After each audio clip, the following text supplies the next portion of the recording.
to his resume, Josh. Mathe has a book titled In the Footsteps of Greatness that became a best-selling book on Amazon. He's here with Cody to talk about the book and, of course, the amazing adventures he had. This journey is pretty incredible. Okay, so let's go back. And you tried doing this before, the 212-mile John Muir Trail, when you were younger. Yeah.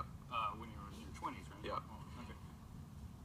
And so, I'm sorry, but we were all talking at the same time. So you started in your 20s. You didn't make it, huh? I didn't make it. I tried twice. I had this whim. I've been a backpacker my whole life, and I thought that's one of the most beautiful parts of the country. I'd like to go see it, but I didn't prepare enough mentally or physically. And after it got hard, I made up an excuse and I quit. But now, 10, 12 years later, I've done Ironman triathlons. I've built a successful business. By all measures, I'm fairly successful, but that trail was still kind of whispering, I don't know if you can do this. So I felt like I had something to prove, and I knew that it would be transformative and that a bunch of challenges would come up, and I wanted to see how I responded to that. And it's just you and the elements. It's just me and the elements and the trail and maybe a bear or two. Yeah, that kind of scares me. Not just the physical aspect of it, but just being alone with myself like that. There's something frightening about it. And you're right. And I knew I would be afraid. And the aloneness is the hardest part. In fact, I met a friend out there. He became a friend. I met somebody out there, and we talked about the power of loneliness on the very first night. But something strange happens inside of you when there's nothing else to do and nobody else to talk to. You kind of have to talk to yourself. And I discovered a lot about myself, and that's one of the main reasons I went out there. So it was great, and I felt like it was so great that I needed to write a book about it. That's really cool, man. I can totally see it.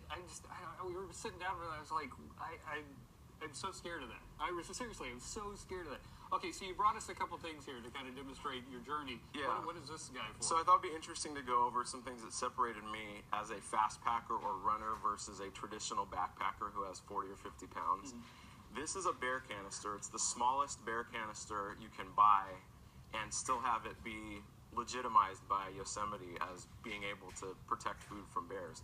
So the first time I went out on this evolution, I did not bring a bear canister because I thought, I don't need a bear can. That's too much weight, too much bulk.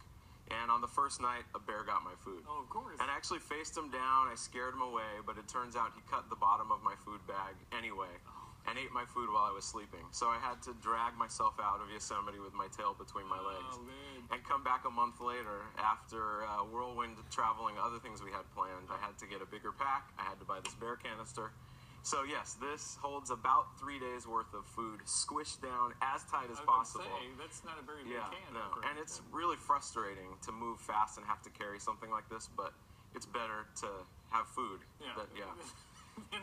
than not have food. These are the trail running shoes that I actually used, which, those are only like 7 ounces. That may seem crazy to do 200 miles through the Sierras.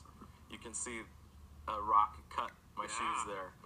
But I really like moving light and fast. And even though I was doing 35 miles a day, these 7 ounces of fabric really did the job. How many miles a day? 212 miles. But 35? Oh, 30. Well, it was 35-ish a day. Originally, I wanted to do it in 6 days. It took me a little longer than that, but it was still successful. I still did it. Yeah. I still stood on top of Whitney, which was great. That is wild, man. Oh, man. Okay, so can you give us one thing that you learned about yourself that you would have never guessed that you got in touch with when you were up there? Well, I was hoping I would guess this, and I definitely learned that I had what it takes. That's kind of what the book is about. Do you have what it takes to do this? And most of the trip was great. There was a moment when I thought I had broken my leg. I was running downhill, and I stepped funny, and it hurt. And the rest of that day was just a negative spiral.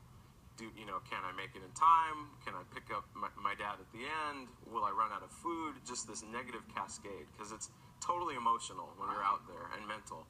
And I managed to get through that, to stay mindful and to solve all of those problems, to regain the positivity and to finish.